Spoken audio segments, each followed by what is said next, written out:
Today, we're diving into an autobiography that is just out there.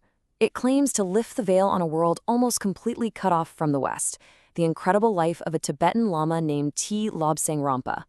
It's a story packed with intense spiritual training, unbelievable hardships, and mystical powers that honestly make you question reality itself.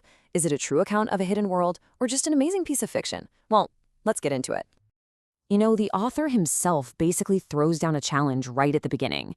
He knows how wild his story is going to sound, but he's asking us to just pause and consider that maybe, just maybe, our version of the world isn't the only one out there. He's asking for an open mind. So who is this man telling the story? He paints himself as a kind of bridge, one of the very few people to cross over from this ancient, mysterious Tibet into our modern Western world. And his journey, as he tells it, is one for the ages.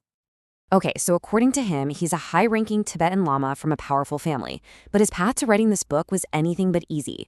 Get this, he says his school of English was actually a Japanese prison camp during World War II. It was that horrific experience that somehow gave him the language to share his story with all of us. To really wrap our heads around his journey, we have to start where he did. We're talking about a childhood in a Tibet that basically doesn't exist anymore. A place that played by a completely different set of rules. He grew up in the capital city, Lhasa, the son of a super influential aristocratic family. I mean, his home was right there in the shadow of the Potala Palace, the massive, gleaming center of Tibetan life and power. So this was a world of immense tradition, steeped in mystery. And this is where you start to see just how different life was. Kite flying, it was a national sport, a huge deal. But you were only allowed to do it in the autumn, otherwise you'd tick off the rain gods. There was a whole separate formal language you had to use for your superiors, and even for cats. And this one's wild. People, even little babies, were deliberately kept awake all day long because they were afraid that demons of the day would possess them if they napped. Even where they got their meat was strange. Butchers were seen as an untouchable caste, so a lot of the meat came from, well, animals that had accidentally fallen off a cliff. So his life as a young nobleman was about to take a sharp turn, all because of something that happened on his 7th birthday. And this wasn't just a party with cake. This was an event that would map out his entire future. For this day, his family brought in the best of the best, the most experienced astrologers in all of Tibet. We're talking about the same guys who would chart the future for the Dalai Lama. For days on end, they pored over these ancient charts and made incredibly complex calculations to literally lay out the path of this 7-year-old boy's life. And what a path it was. The prophecy was intense. First, he would have to leave his family and enter a monastery at age 7. Then he'd train to become a priest surgeon. He would even learn to see inside the human body without needing x-rays.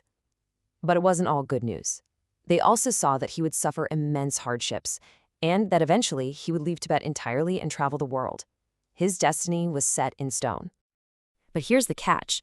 To even begin this incredible destiny, the price of admission to the Lamasery was just brutal. As a 7-year-old kid, he had to endure a test, sitting perfectly still in meditation out in the elements for 3 full days and nights. No food, no water, and if he failed, he'd be disowned by his own family, cast out forever. He survived. He passed the test, and his training began for real. His journey now took a turn away from the physical world and deep into the mystical, all centered around one very powerful, ancient idea. As a young student, or a chela, his new life at the Chakpori Lamasery, the temple of Tibetan medicine, was one of constant, grueling study. He was learning medicine, astrology, religion, all under a discipline so strict, it's hard for us to even fathom. Then, just before he turned 8 years old, his personal mentor, a man called Lama Minyardandap, pulled him aside and told him it was time. Time for a very special operation that was going to change everything about how he saw the world. He was talking about the opening of the third eye. Now, in Tibetan belief, this is a spiritual organ that we all supposedly have, dormant right in the center of our forehead. And when it's awakened, it grants clairvoyance, the power to see things hidden from our normal 2 eyes, things like auras, thoughts, and the spirit world. The procedure itself sounds like a shocking mix of surgery and mysticism. He was fully conscious for it. They took this small U-shaped steel tool with sharp little teeth on the end, sterilized it in the flame of a butter lamp, and then used it to drill into the bone of his forehead to stimulate this dormant gland. After weeks spent recovering in total darkness, his sight came back, but it was completely different. He could now see the human aura, this glowing halo of colored energy around people that would tell him about their health, their mood, even if they were lying. He could perceive other people's thoughts. He could even see glimpses of who people were in their past lives. His entire reality had just been upgraded. But opening the third eye, as incredible as that sounds, was really just the beginning. The Lamasery held secrets and knowledge that just shatter what we think is possible. So you have to wonder, right? What other kinds of abilities were being taught behind those ancient walls? The powers he describes go way beyond just seeing auras. His training got deeper and deeper into metaphysics and the very nature of consciousness. He explains that the lamas weren't just praying all day, they were actively mastering the fundamental laws of the universe, laws that our Western science hadn't even started to consider.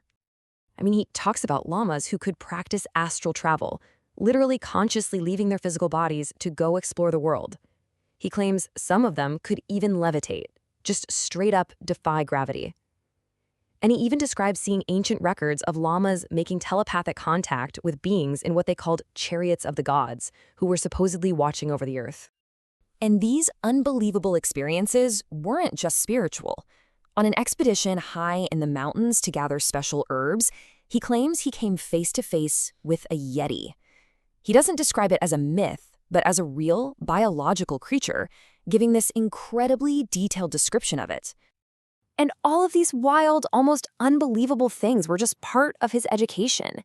After years of this intense study, the painful operations, the mystical training, the harrowing expeditions, he did it. He passed his final, brutal exams and fulfilled that part of the prophecy. He was officially a lama and a qualified medical doctor. But remember, the prophecy wasn't finished. It also said he would leave Tibet and travel the world.